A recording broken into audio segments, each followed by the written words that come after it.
Hello বন্ধুরা, আমি Nita Bose, e commerce প্রজেকশনের একজন সক্রিয় কর্মী। ই কমার্স প্রজেকশনে কাজ করতে পেরে আমি নিজেকে অত্যন্ত ভাগ্যবতী বলে মনে করি। এখানে সৌরভ স্যার এত সুন্দরভাবে আমাদের সব কিছু শিখিয়ে দেন, ডিজিটালি প্রসেস শিখিয়ে দেন যে আমাদের কাজ করতে কোনো অসুবিধাই হয় না।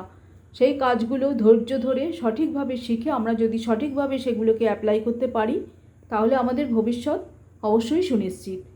এখানে আসার শর্ত, আপনার বয়স 20 বছর হতে হবে, আপনার এইচএস পাস হতে হবে, এছাড়া আপনি গৃহবধূ হন বা যেই হন, রিটায়ার্ড পারসন হন, যেই হন, আপনি এখানে আসতে পারেন। হ্যাঁ, অবশ্যই ভারতীয় নাগরিক হতে হবে আপনাকে। স্ক্রিনে একটি হোয়াটসঅ্যাপ নাম্বার থাকবে আর একটি কোড নাম্বার থাকবে, সেখানে অ্যাপ্লাই করলে আমাদের এখান থেকে জুম লিঙ্ক দেওয়া হয়। সেই জুম লিঙ্কে এসে আপনারা ক্লাস করলেই বুঝতে পারবেন যে ই কমার্স প্রজেকশন কত বড় জেনুইন একটা প্রজেকশন বা প্ল্যাটফর্ম। ধন্যবাদ।